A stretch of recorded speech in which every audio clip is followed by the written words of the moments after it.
Hello everyone, welcome back to channel. मैं हूं मनोज और आप देख रहे हैं पोलिस्कोप। दोस्तों, हम अपने प्रीवियस लेक्चर्स में पावर, अथॉरिटी और लेजिटिमेसी का मीनिंग और उसका बेसिक डिफरेंस समझ चुके हैं।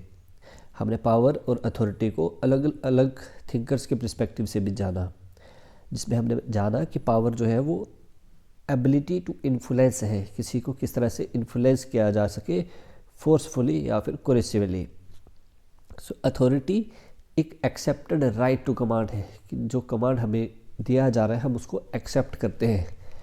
एंड लेजिटिमेसी कि जो कमांड हमें दिया जा रहा है उसको हम जस्टिफाई करते हैं, जिस रूल्स के थ्रू जिस लॉ के थ्रू जो कमांड हमें दिया जा रहा है हम उसको मोरली एक्सेप्ट करते हैं, मीन हम उसको सही ठहराते हैं। सो आज के सेशन में हम लेजिटिमेसी को अलग अलग थिंकर्स क्या व्यू पॉइंट इसके लिए रखते थे उस पॉइंट से हम इसको समझेंगे। सो अथॉरिटी जो कि पावर का मोरल आर्किटेक्चर भी कहा जाता है, लेजिटिमेसी को पावर का मोरल आर्किटेक्चर भी कहते हैं, मतलब course of the power. As it stands between government and the gang. जिस तरह से रोबर्स है, कोई गैंग है, बिकॉज दोनों ही गवर्नमेंट भी एंड गैंग भी मनी को कलेक्ट करते हैं, मनी लेते हैं लोगों से, पैसा लेते हैं। अब गवर्नमेंट जिसे टैक्स का नाम देती है एंड रोबर्स जो कलेक्शन करते हैं उसको नाम दिया जाता है एक्सटॉर्शन का। दोनों के पास पावर भी है, लेकिन राइट किसके पास है, कौन सही है, किसे सही माना जाएगा। सो ये डिपेंड करता है मोरली जस्टिफिकेशन, ये बताता है मोरली जस्टिफिकेशन। एंड डेविड बीथम इसके लिए इसी को आगे समझाते हुए कहते हैं कि legitimacy is rules plus justification and consent. Rule is the combination of these three, कि रूल्स होंगे, रूल्स का जस्टिफिकेशन ज़रूरी है, एंड उस जस्टिफिकेशन के बाद अगर लोग कंसेंट करते हैं, if state consent, then that is known as the legitimacy. इस लेजिटिमेसी की थ्योरी को बीथम जो है अपनी 3 लेयर स्ट्रक्चर में समझाते हैं। इस 3 लेयर स्ट्रक्चर्स में जिसमें लीगलिटी, मोरालिटी एंड एक्सप्रेसिवनेस हो, है ना, ये लेयर्स है 3। कौन सी? लीगल है, moral and expressive. So means components क्या होंगे? Rules, consent and justifications. Okay, so rules किस, अगर कोई लीडर को अपॉइंट किया गया या फिर इलेक्ट किया गया तो क्या वो अकॉर्डिंग टू लॉ था, क्या वो अकॉर्डिंग टू रूल्स था, प्रोसीजर्स फॉलो किए गए, या फिर वो मोरली जस्टिफाइड है, जस्टिफिकेशन उसका है कि नहीं है। Do laws align with the shared values of the society, क्या शेयर्ड सोसाइटी की जो शेयर्ड वैल्यूज है like justice, equality, human dignity, क्या उसको जस्टिफाई कर रहे हैं क्या नहीं कर रहे जो रूल्स लाया गया है। या फिर जिस तरह से फॉर एग्जांपल अब इन लीगल और मोरालिटी को इस तरफ से समझते हैं कि legality is not always equal to legitimacy. Okay, legal है इसका मतलब ये नहीं है कि वो लेजिटिमेट ही हो, बिकॉज लीगल तो अपार्ट हेड लॉ या फिर कॉलोनियल टाइम के जो डिस्क्रिमिनेटरी लॉज थे वो भी लीगल थे, क्योंकि इंपीरियल अथॉरिटीज़ के द्वारा लाए गए लॉ थे। वो अपने जिस तरह भी प्रोसीजर रहा उसको बनाया गया उन लॉज को, है ना। जिस तरह अफ्रीका में जो था ग्रुप एरिया एक्ट लाए गए, मिक्स्ड मैरिज एक्ट थे जहाँ पे कोई भी ब्लैक एंड वाइट मैरिज नहीं कर सकते थे, है ना। इस तरह से सेपरेट एमिनिटीज़ एक्ट उनके लिए थे जहाँ पे पब्लिक जो एरियाज़ है वो बांट दिए गए, cinemas, education, public transport, hospitals, wherever, उनके लिए अलग से ट्रीटमेंट, उनको अलग से ट्रीट किया गया। सो बोलता है कि बांटू एजुकेशन एक्ट एक है ना प्रोमिनेंटली, जिसमें कि जो ब्लैक थे या फिर लाइक इंडियंस भी अफ्रीका में थे तो उनके लिए बांटू एजुकेशन एक्ट था कि उनको इन्फीरियर एजुकेशन प्रोवाइड करी जाती थी। वो जो एजुकेशन जो बच्चे की कैरियर्स को उसको आगे चल के काम आएगा उस तरह से एजुकेशन उसको नहीं प्रोवाइड की जा रही थी, बस इसलिए एजुकेशन प्रोवाइड कर रहे थे कि ये एज अ नौकर काम कर सके टू द वाइट और टू द एलीट क्लास। तो इस तरह से जो डिस्क्रिमिनेटरी लॉ थे वो भी लीगल रूप से लाए गए थे, अथॉरिटीज़ के द्वारा बनाए गए लॉज थे, लेकिन वो मोरालिटी जस्टिफाई नहीं कर पा रहे थे, वो इक्वालिटी की बात नहीं कर रहे थे, वो डिस्क्रिमिनेटरी लॉज थे। So that's why legality is not always equal to morality. And क्या कंसेंट है लोगों का, क्या लोग उसको सही मानते हैं, क्या लोग उसको एक्सेप्ट कर रहे हैं कि नहीं कर रहे हैं। So that is the expressive. तो इस तरह से जो डेविड बीथम है वो ट्राइनिटी ऑफ लेजिटिमेसी की बात करते हैं कि लीगैलिटी होनी चाहिए, मोरालिटी होनी चाहिए एंड एक्सप्रेसिवनेस होनी चाहिए, यानी rules, justification and consent compulsory है। Next is Weberian belief versus normative truth. तो वेबेरियन जो अपने इंपेरिकल यानी सोशियोलॉजिकल व्यू से है ना, लेजिटिमेसी को एक सोशियोलॉजिकल फैक्ट से समझाते हैं। वेबर कहते हैं कि legitimacy is simply a belief, if people think the leader is legitimate even they are wrong the state is stable. कि लेजिटिमेटी तो सिर्फ एक बिलीफ है, एक विश्वास से टिका हुआ है। लोग मानते हैं कि वो जो लीडर जिसको अपॉइंट किया गया है वो सही है, तो चाहे वो किसी गलत तरीके से आया हो, जिस तरह से हमारे नेताज हैं कई सारे, नॉट ऑल, कई सारे पॉलिटिशियंस क्रिमिनल बैकग्राउंड से भी हैं, लेकिन लोग उनको जो है इलेक्ट कर लेते हैं। अब उसके ऊपर चाहे कितने ही चार्ज लगे हों, लेकिन फिर भी जब लोगों ने चुन लिया तो उसको चुन लिया। अब क्या उसका वो बैकग्राउंड नहीं जानते थे, रीज़न अलग हो सकता है, लेकिन जानते हुए भी अगर उसको अपॉइंट कर रहे हैं then it approves that they are simply following the belief. किसी एक पार्टी से जिस तरह से कोई जुड़ा हुआ होता है कि हम इस पार्टी को सपोर्ट करते हैं, वो उनके इमोशनल अटैचमेंट है, रेशनल, इरेशनल, ट्रेडिशनल जैसे भी है, वो बस ओबे कर रहे हैं, उसको फॉलोअप कर रहे हैं। अब क्योंकि पहले से करते आए थे, इस तरह से हो सकता है, या फिर अपनी इंडिविजुअल थिंकिंग है कि हम इस आइडियोलॉजी को फॉलोअप करते हैं, तो इस पार्टी का समर्थन करते हैं, इस पॉलिटिशियन को समर्थन करते हैं, इस लीडर को मानते हैं। तो बोलते हैं कि ये जो ना इंडिविजुअल बिलीफ पे ही टिका हुआ है ना, जिसमें किसी भी इंडिविजुअल को, किसी भी रिजीम को जो है वो सपोर्ट किया जाता है। एंड इसमें क्या है कि जब रिजीम ख़राब है, रिजीम गलत है, जस्टिस नहीं प्रोवाइड कर रहा, इसलिए रिजीम कोलैप्स नहीं होता है। बीथम कहते हैं, वेबर कहते हैं कि रिजीम, कोई भी रिजीम है, चाहे वो किंगशिप का है, डेमोक्रेसी है, वहाँ पे किसी भी तरह से है, अगर वो रिजीम जो है तब कोलैप्स करेगा जब लोगों का ना विश्वास ख़त्म हो जाएगा उसमें। सिर्फ इसलिए नहीं ख़त्म हो जाएगा, इसलिए जो कोलैप्स नहीं होगा कि अब वो गलत हो रहा है, वो गलत नहीं मानते लोग मानते जब तक उनको लीडर में या उस रिजीम में बिलीफ है, अपना विश्वास है, तब तक, जब तक चाहे गलत है सही है, उसको मानते रहेंगे। एंड इसी को जो है इसी की कॉन्ट्राडिक्शन में हैना अरेंट आते हैं। हैना अरेंट कहते हैं कि जो legitimacy comes from acting together, कि legitimacy is not simply a belief. सिर्फ विश्वास करना, किसी पे विश्वास रखना लेजिटिमेसी नहीं है, आपको उस विश्वास को जस्टिफाई भी करना होगा। मीन जस्टिफाई किस तरह से करेंगे? कलेक्टिव एक्शंस के थ्रू में, कि आप उसमें पार्टिसिपेट करना पड़ेगा, आपको उसको प्रूव करने के लिए एक्टिव पार्टिसिपेशन होना ज़रूरी है। Through power created when people debate and agree in public spaces, जब लोग एक्चुअली में पार्टिसिपेट करेंगे, असेंबलीज में पार्टिसिपेट करेंगे, जो असेंबलीज होगी ऑर्गेनाइज की गई, डिबेट्स हैं, active debate participation in the sense के इलेक्शंस में पार्टिसिपेट कर रहे हैं लोग कि नहीं कर रहे हैं। सिर्फ ये बात कहना कि मैं किसी पार्टी को सपोर्ट करता हूँ, आपको विश्वास है, आप उस पार्टी को सपोर्ट करते हैं, लेकिन वो पार्टी पावर में तो तभी आएगी जब हम उसको इलेक्शंस में वोटिंग करेंगे हम जाके, है ना। अगर आपको कंसेंट प्रोवाइड करेंगे तभी तो वो सत्ता में आएगी। तो बोलते हैं सिर्फ बिलीफ नहीं है, एक्टिव पार्टिसिपेशन इज़ कंपल्सरी। तो ये काउंटर करते हैं वेबेरियन बिलीफ्स को, जो सिर्फ बिलीफ की बात करते हैं कि सिर्फ बिलीफ ही काफ़ी है, तब जब तक विश्वास है तब तक टिकी रहेगी। तो हैना अरेंट कर रहे हैं कि नहीं, विश्वास के साथ साथ में आपको एक्टिवली पार्टिसिपेट भी करना है। नेक्स्ट इज आउटपुट ट्रैप और performance based legitimacy given by David Easton. तो डेविड ईस्टन आउटपुट ट्रैप की बात करते हैं, जिसमें परफॉर्मेंस बेस्ड लेजिटिमेसी परफॉर्मेंस पे बेस्ड है, क्या रिजल्ट देगी लेजिटिमेसी, है ना, आउटपुट क्या आएगी। तो जिसमें दो तरह की इन्होंने आउटपुट्स की बात की, support output and the diffused support. दो तरह की सपोर्ट है, specific support and the diffused support. Specific मतलब एक पर्टिकुलर इशू को लेके, like I give you result, you give me the support. जिस तरह से इलेक्शंस में पॉलिटिशियंस या फिर कोई अथॉरिटीज़ या फिर कोई कॉरपोरेशंस में या किसी भी बिजनेस में आप इसको समझ सकते हैं कि एक इंडिविजुअल कह रहा है कि आप हमें सपोर्ट करिए और हम आपके लिए ऐसा करेंगे, हम आपको रिजल्ट देंगे। आई support the state because economy is booming and I have a job. जब इकोनॉमी बूम कर रही है, कंट्री अच्छे से चल रही है, रनिंग, सभी को जो है पैसा बन रहा है उनका, तो मैं सपोर्ट करूंगा स्टेट को because I have a job, so मेरे को भी बेनिफिट हो रहा है। तो ये ट्रांसलेशन है, यहाँ पे कंडीशंस है, एक्सचेंज हो रहा है। आप सपोर्ट लेके आ रहे हैं, एक को सपोर्ट प्रोवाइड कर रहे हैं एंड वो आपको रिजल्ट दे रहा है जो भी आप डिमांड करते हैं।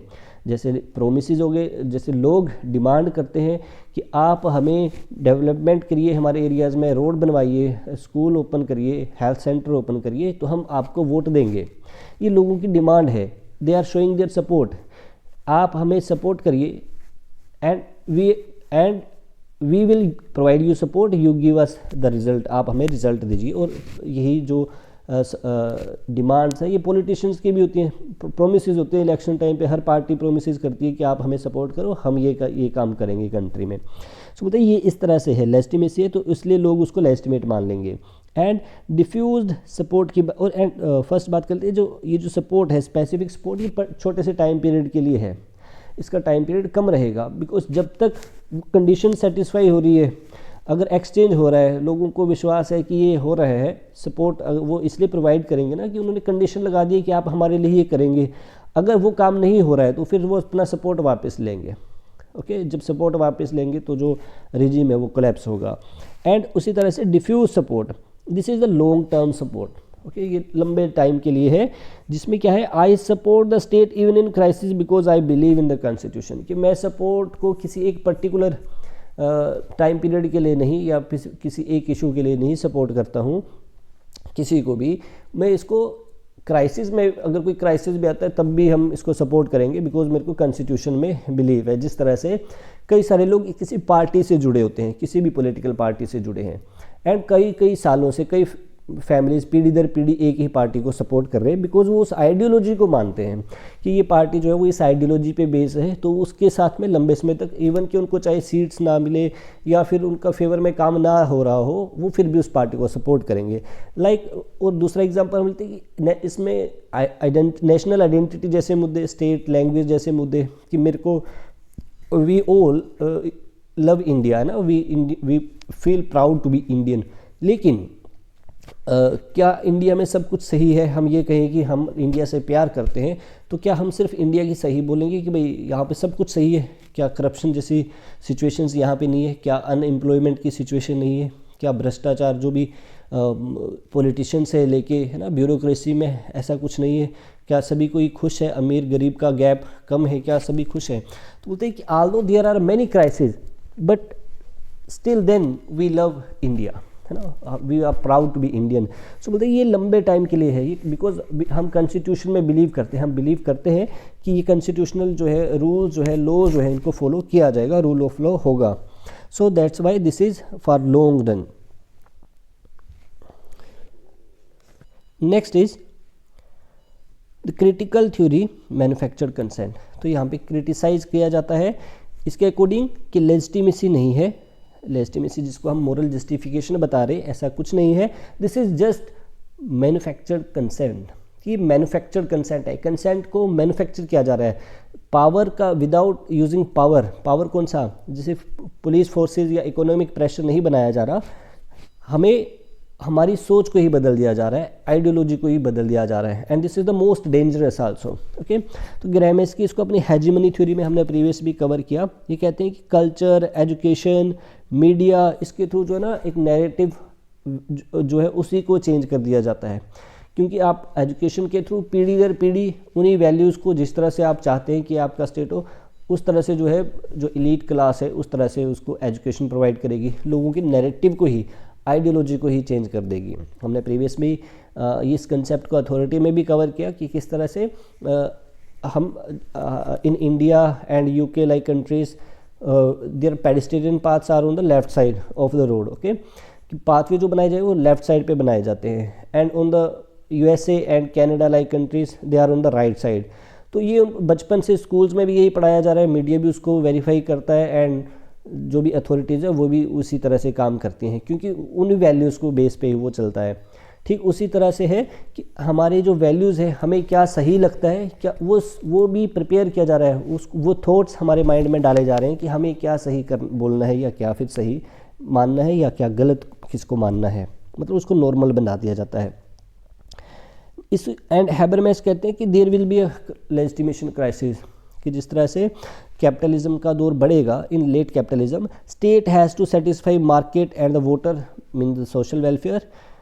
स्टेट जैसे जैसे कैपिटलिज्म के लेटर बाद का जो फेज़ आएगा जहाँ पे कैपिटलिज्म का प्रभाव ज़्यादा होगा, तो बोलता है कि ग्लोबल मार्केट होगा, जो मार्केट बेस्ड इकोनॉमी होगी, तो वहाँ पे क्या होगा, सारा प्राइवेटाइजेशन है। सो अब स्टेट का जो ना वो प्रॉब्लम में आएगी स्टेट, बिकॉज उसको कैपिटलिस्ट को भी खुश रखना है, मार्केट इकोनॉमी क्योंकि प्राइस डिसाइड करेगी खुद से, और दूसरी तरफ जो रिच एंड पुअर का जो गैप है वो बड़ा होगा, है ना, बिकॉज कैपिटलिज्म तो प्रॉफिट पे बात करता है।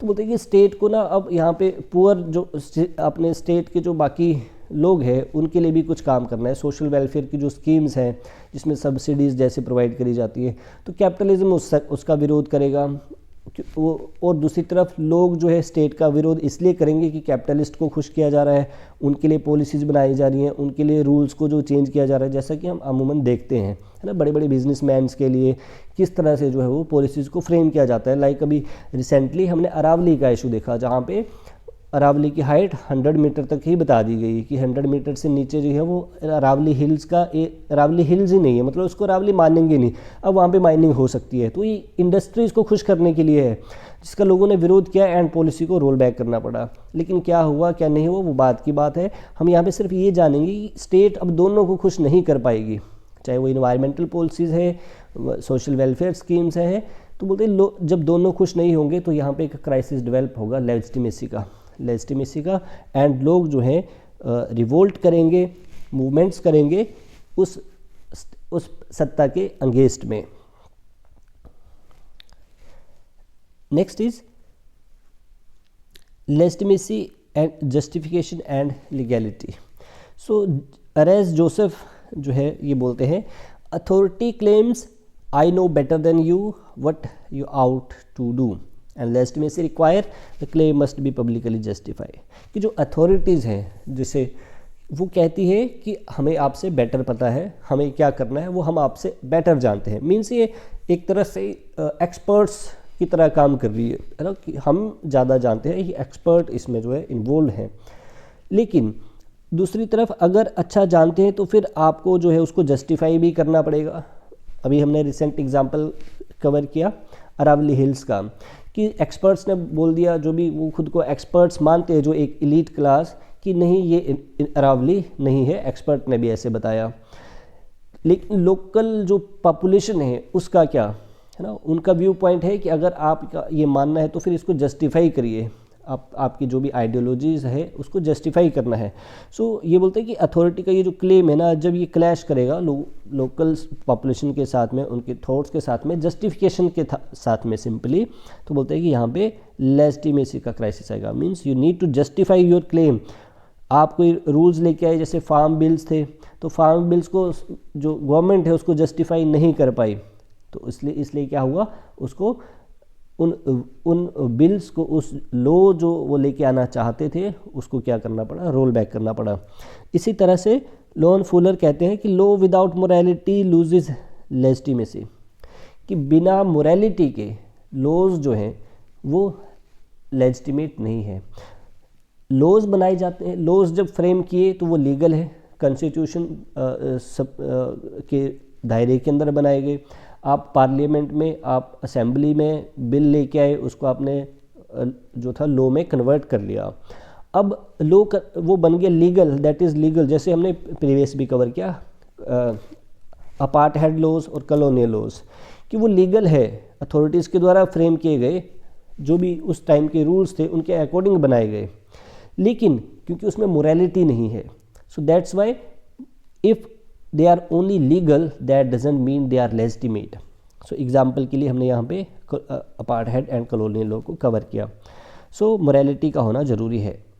Next is modern enigma, technocratic versus democratic legitimacy. Enigma means ऐसा कोई व्यक्ति, ऐसा कोई इंस्टीट्यूशन जिसको समझ पाना मुश्किल है ना, जिसको समझ नहीं पा रहे हम, चुनौती है समझना। तो जैसे आज का जो बोलते हैं लेजिटिमेसी है, टेक्नोक्रेटिक और डेमोक्रेटिक जो लेजिटिमेसी है ये थोड़ा सा चैलेंजिंग है, इसको समझना थोड़ा सा मुश्किल है। बिकॉज वी बिलीवर्स, जो टेक्नोक्रेटिक लेजिटिमेसी है ये क्या बोलती है कि वी आर एक्सपर्ट्स, हम ना एक्सपर्ट्स है, लाइक साइंटिस्ट है, टीचर है, डॉक्टर है, इंजीनियर है, इकोनॉमिस्ट है। इनका कहना है कि हमने जो कहा है वही सही है ना, उसको लेजिटिमेट माननी है। चाहे टीचर स्टूडेंट को कहे कि जो हमने बता दिया, जो मैंने बोल दिया वो सही है, अब आप उसको मानिए, वो लेजिटिमेट है। लेकिन अगर स्टूडेंट्स टीचर को पूछेंगे कि आपने जो बोला है वो बात प्रूव करके बताइए, या फिर डॉक्टर जो है वो पेशेंट को बोल दे, है ना, कि जिस तरह से बोलते हैं कि मैं एक्सपर्ट हूँ, मैं दवाइयाँ लिखूँगा, तो आपको ये लेनी है। कोई पेशेंट उसको क्वेश्चनिंग करेगा तो फिर क्या है, लेजिटिमेसी पे उसकी क्वेश्चन जो है वो रेज होता है।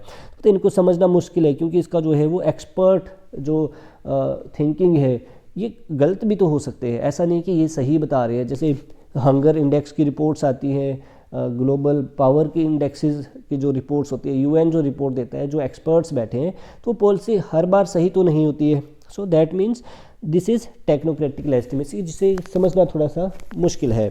And democratic legitimacy believers you voted for us, कि जिसमें पॉपुलिज्म की बात होती है ना।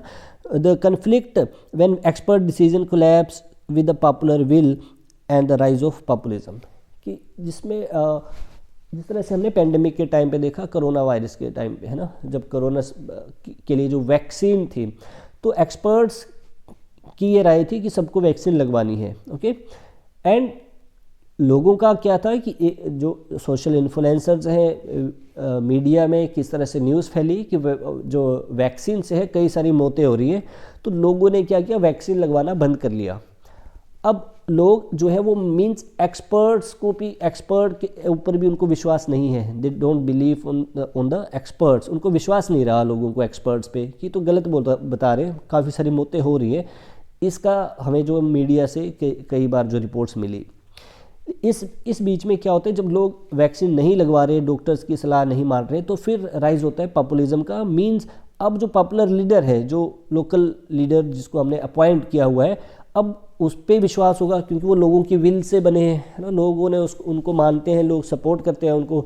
अब उनका राइज होता है, वो आगे आते हैं नेता लोग, है ना, और वो बताते हैं, जैसे नरेंद्र मोदी जी खुद आ गए, है ना, इंजेक्शन लगवाए एंड वैक्सीन लगवाई उन्होंने, तो और फिर पब्लिकली बता रहे हैं कि नहीं ऐसा नहीं है, मैंने भी वैक्सीन लगवाया है।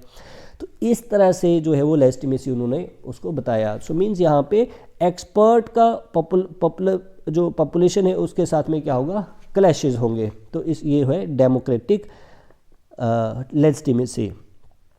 Next we see the sources of legitimacy, legitimacy के क्या क्या सोर्स रहेंगे। देयर आर प्रोमिनेंट 4 ट्रेडिशनल, जिसमें हमने पढ़ा कि पहले से होता आया है, हमारे कल्चर में ऐसा है, हमारे रिलीजन में ऐसा है, तो हम इसको ऐसा ही मानते हैं, आप उसी को सही मानते हैं, उसी को लेजिटिमेट मानते हैं, वही हमारे थॉट्स में है, मोरली आप उसको सही मान रहे हैं। कैरिस्मेटिक है, जहाँ पे आप एक लीडर है ना, कोई जो जिसमें कोई पर्सनैलिटी है, जिसमें लोगों को इन्फ्लुएंस करने की पावर है, like Hitler, Nelson Mandela, Mahatma Gandhi, जिनको जो लोग थे उनको मानते थे, उनको फॉलो करते थे। तो इस तरह से ये है charismatic legitimacy. And law and constitution भी लेजिटिमेसी को जो है वो लीगल बनाते हैं, लेजिटिमेट बताते हैं। लॉ बिकॉज ये लीगल रेशनल लेजिटिमेसी की बात करता है, जहाँ पे कानूनी प्रक्रिया भी है, जिस तरह से रूल्स को कॉन्स्टिट्यूशन के दायरे में फ्रेम किया जाता है, पार्लियामेंट में फ्रेम किया जाता है। एंड साथ साथ में जो है वो रेशनल थिंकिंग है, क्यों, कब, कैसे, है ना, इस तरह से जो क्वेश्चंस के साथ में उसको बाद में बिल को जो है वो लाया जाता है, तो जो फिर उसको लेजिटिमेट माना जाता है। तो इस बेस पे कि लोगों को विश्वास है कॉन्स्टिट्यूशंस पे, लॉ पे विश्वास है, इसको इसलिए वो उसको लेजिटिमेट मानते हैं। And consent of the people, democratic legitimacy, जिस तरह से लीडर्स को अपॉइंट किया जाता है ना, कि आपको डेमोक्रेसी में विश्वास है, रूल ऑफ लॉ पे विश्वास है सिंपली। सो ये लेजिटिमेसी के मेन सोर्सेज हैं। In the end we can say legitimacy एक प्रोसेस है, ना कि पोजेशन। मीन्स ये इवोल्व होता है with the time, it will evolve, continuously चलता रहेगा, कोई एंड गोल नहीं है कि इसका कोई एक गोल अचीव होना है, ये चेंज होता है। It must be earn justified and renewed every single day. हमें हर दिन, टीचर को हर दिन क्लास में अपनी बात को प्रूव करना होता है, उसको पढ़ाना है, अगर बच्चों को टीच करना है, समझाना है कुछ, तो उसको बताना पड़ता है साथ में कि किस तरह से ये लेजिटिमेट है। एंड रेशनल है, रेशनैलिटी है, मोरालिटी है, इफ़िशिएंसी है, मींस ये क्वेश्चन पूछता है, क्वेश्चन रेज करेगा कि क्या ये सही है कि नहीं है, क्यों है, वाई, है ना। एंड हाउ, मोरालिटी है, लोगों का विश्वास है उस वैल्यूज़ पे, डिग्निटी पे, जो ह्यूमन डिग्निटी की बात हो रही है, क्या इक्वालिटी की बात हो रही है, तो उसको भी जस्टिफिकेशन देता है। एंड एफिशिएंटली ये काम करेगा या नहीं करेगा, इस पे भी जो है वो बात होती है। So simple in the end we can say, जो पावर एक फिजिकल फैक्ट है, अथॉरिटी जो है एक लीगल स्टेटस है, and legitimacy in moral achievement है। So power plus consent plus justification leads to legitimacy. So this was our video for today. Hope so you find the lecture useful, and if so, then do like, share and subscribe the channel. We'll meet you soon in our next video. Till then, thank you. Have a good day.